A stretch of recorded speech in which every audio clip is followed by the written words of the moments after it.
কৃষ্ণ দ্বৈপায়ন ব্যাসকৃত মহাভারত আদি পর্ব পৌষ্য পর্বাধ্যায় উতঙ্ক পৌষ্য ও তক্ষক। উপাধ্যায়ের আজ্ঞা নিয়ে বেদ গৃহস্থাশ্রমে প্রবেশ করলেন। তারও 3 শিষ্য হল। তিনি শিষ্যদের বলতেন না যে এই কর্ম করো বা আমার শুশ্রূষা করো।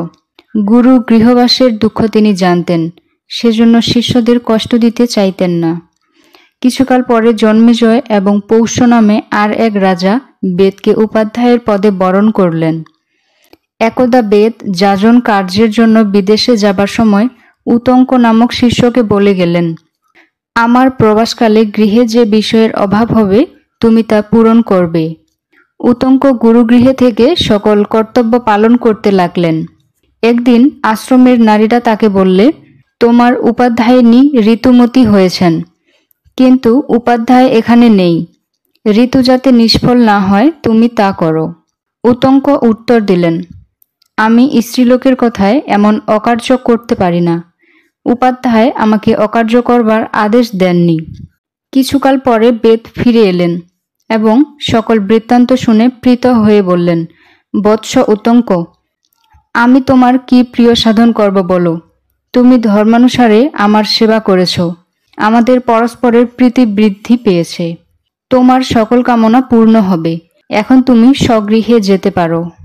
উতঙ্ক বললেন, আমিই বা আপনার কি প্রিয় সাধন করব বলুন, আমি আপনার অভীষ্ট দক্ষিণা দিতে ইচ্ছা করি। বেদ বললেন, বৎস এখন থাকুক না। কিছুকাল পরে উতঙ্ক পুনরায় গুরুকে দক্ষিণার কথা জিজ্ঞাসা করলেন। বেদ বললেন, তুমি বহুবার আমাকে দক্ষিণার কথা বলেছ। গৃহমধ্যে গিয়ে উপাধ্যায়িনীকে জিজ্ঞাসা করো কি দিতে হবে।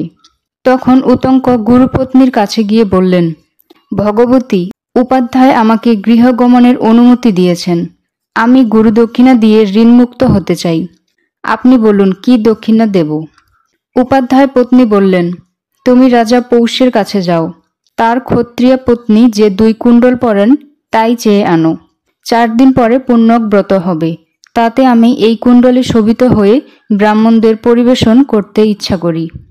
তুমি আমার এই অভীষ্ট পূর্ণ করো, তাতে তোমার মঙ্গল হবে, কিন্তু যদি না করো তবে অনিষ্ট হবে। উতঙ্ক কুণ্ডল আনবার জন্য যাত্রা করলেন।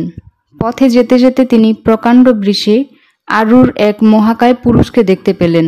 সেই পুরুষ বললেন, উতঙ্ক, তুমি এই বৃষের পুরীষ ভক্ষণ করো।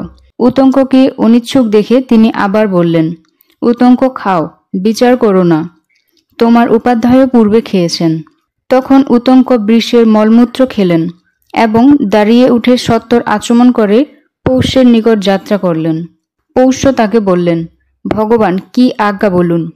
উতঙ্ক কুণ্ডল প্রার্থনা করলে রাজা বললেন, আপনি অন্তঃপুরে গিয়ে মহিষীর কাছে চেয়ে নিন। উতঙ্ক মহিষীকে দেখতে না পেয়ে ফিরে এসে পৌষ্যকে বললেন, আমাকে মিথ্যা কথা বলা আপনার উচিত হয়নি, অন্তঃপুরে মহিষী নেই। পৌষ্য ক্ষণকাল চিন্তা করে বললেন, নিশ্চয় আপনি উচ্ছিষ্ট আছেন। অশুচি ব্যক্তি আমার পতিব্রতা ভার্যাকে দেখতে পায় না। উতঙ্ক স্মরণ করে বললেন, আমি এখানে শীঘ্র আসবার জন্য দাঁড়িয়ে আচমন করেছিলাম, সেজন্য এই দোষ হয়েছে। উতঙ্ক তখন পূর্বমুখে বসে হাত পা মুখ ধুলেন এবং 3 বার নিঃশব্দে ফেনশূন্য অনুষ্ণ হৃদ্য জল পান করে 2 বার মুখাদি ইন্দ্রিয় মুছলেন। তারপর তিনি অন্তঃপুরে গিয়ে মহিষীকে দেখতে পেলেন।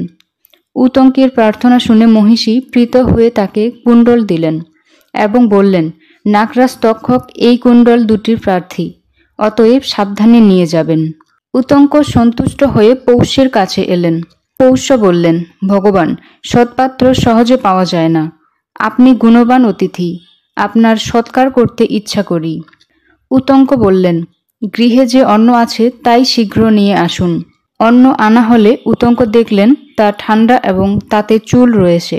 তিনি বললেন, আমাকে অশুচি অন্ন দিয়েছেন, অতএব আপনি অন্ধ হবেন। পৌষ্য বললেন, আপনি নির্দোষ অন্নের দোষ দিচ্ছেন, এজন্য আপনি নিঃসন্তান হবেন। উতঙ্ক বললেন, অশুচি অন্ন দিয়ে আবার অভিশাপ দেওয়া আপনার অনুচিত। দেখুন না অন্ন অশুচি কিনা। রাজা অন্ন দেখে অনুমান করলেন, এই শীতল অন্ন কোনো মুক্তকেশী স্ত্রী এনেছে, তারই কেশ এতে পড়েছে। তিনি ক্ষমা চাইলে উতঙ্ক বললেন, আমার বাক্য মিথ্যা হয় না। আপনি অন্ধ হবেন, কিন্তু শীঘ্রই আবার দৃষ্টিশক্তি ফিরে পাবেন। আমাকে যে শাপ দিয়েছেন তাও যেন না ফলে। রাজা বললেন, আমার ক্রোধ কখনো শান্ত হয়নি। ব্রাহ্মণের হৃদয় নবনীত তুল্য, কিন্তু বাক্যে তীক্ষ্ণধার খুঁত থাকে। ক্ষত্রিয়ের এর বিপরীত। আমি শাপ প্রত্যাহার করতে পারি না, আপনি চলে যান। উতঙ্ক বললেন, আপনি অন্যের দোষ স্বীকার করেছেন, অতএব আপনার শাপ ফলবে না। এই বলে তিনি কুণ্ডল নিয়ে চলে গেলেন।